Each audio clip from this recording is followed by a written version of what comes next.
All right. So yeah, the important concept for any of these things is that whatever you see on the surface, if the mass increases, then what you see, the more the mass, the taller the things you see on the surface. And also, if the mass increases, it means the conduction might take longer to go through that area. So you will see a stretching out or an increase in the duration of whatever thing we are talking about. Okay, so that's the concept for anything that you see on the EKG, be it P waves, be it QRS. Now QRS, simplifying QRS, okay, so it has three waves, the QR and the S that we've already talked about. But whenever you look at the QRS, you should first think of a few things. Okay, you can make up your own way to read it eventually once you start reading ECGs regularly. The only point being that you think of everything in every ECG. So you can come up with your own order of looking at QRS.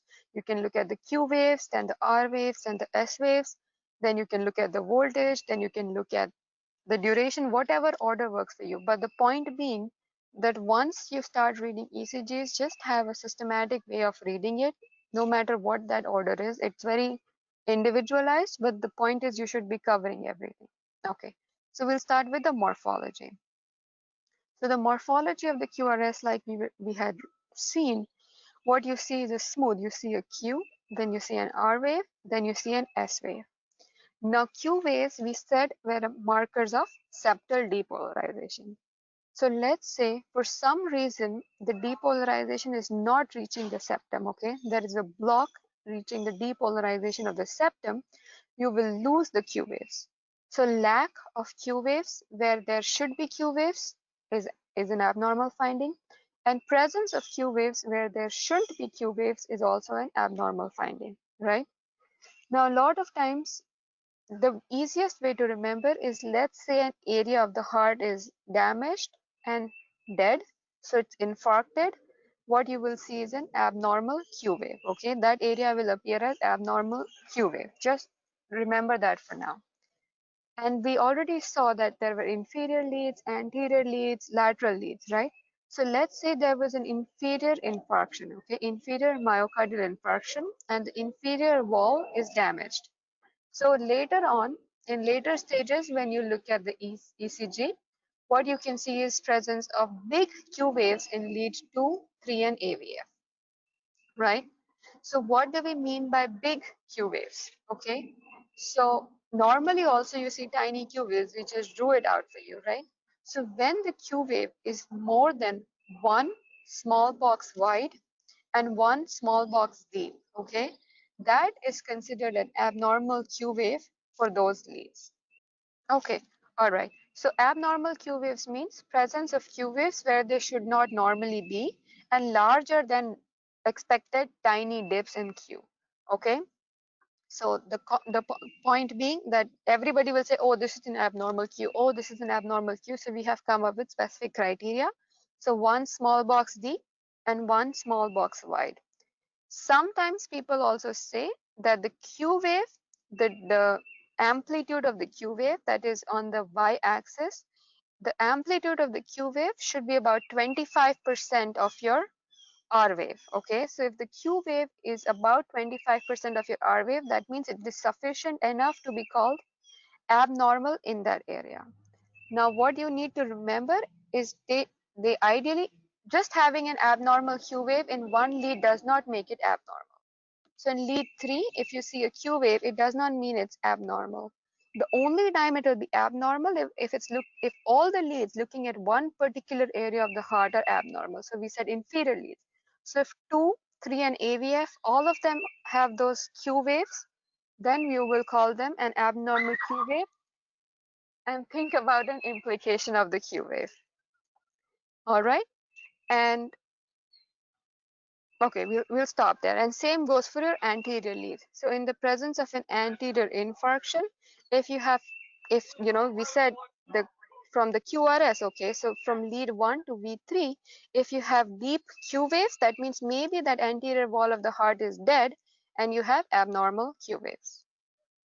All right, and then we will come to slurring. Okay, so we just showed that there is a quick upslope of the R wave. Okay, so you have a Q, then you have a sharp R, and then you have a downslope, and then you have the S. Okay, but sometimes you lose that quick upslope, and what you see is a slurring. Okay, so it takes a little bit for the R wave to form from the Q. That means the impulse, instead of going in the normal pattern, is coming from somewhere else and causing this distortion, right? And most commonly, what you see is in WPW, or Wolff-Parkinson-White. That means there is an extra pathway from which the impulse is coming, instead of coming through the usual channel and giving you an abnormal slurring of the upstroke.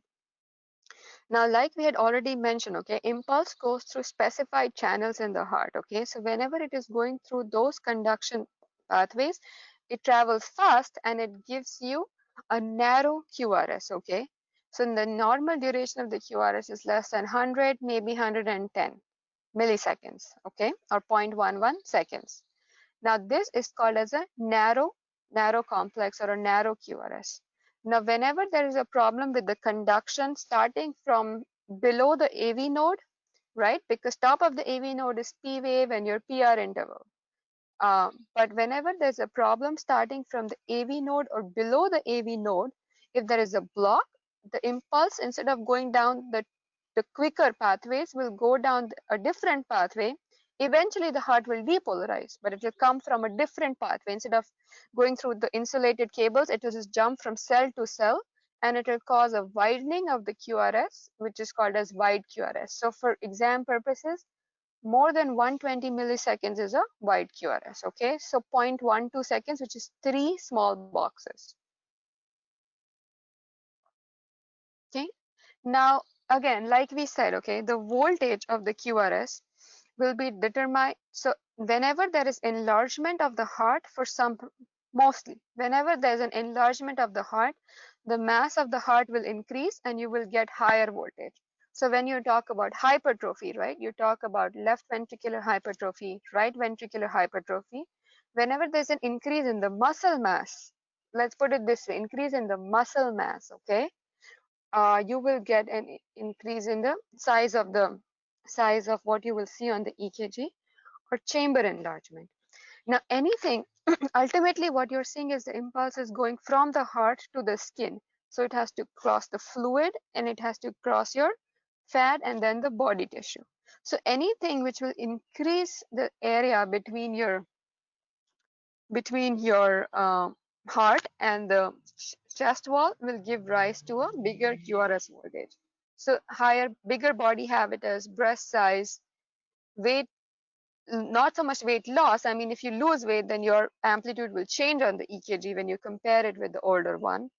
Atelectasis, again, once like in people with COPD or emphysema, what you see is a lower voltage because there's a lot of air and lung tissue between your heart and the chest wall. Okay. Now, again, if there is pericardial fluid, that means there is fluid within the sac, and you will see less voltage. Okay. You can have decrease in voltage. Obesity, we already explained. Pleural fluid, same concept. Chamber enlargement, we already said, right? Increase in the muscle mass. Now, this is general. There are some storage disorders of the heart in which, even though the heart is enlarged, there is not increase in muscle mass. There is abnormal deposition of proteins. They don't give rise to any electrical currents. Okay, so what you actually see is a decrease in the size of the QRS. Okay, so there is something called as low voltage, and just read up, and then there is something called as increased voltage, which we will talk about. Okay, so LVH or RVH, so left ventricular or right ventricular hypertrophy. Now, we already said that V1 to V6. So V1 is predominantly looking at the right side of the heart, and V6 is predominantly looking at the left side of the heart, right?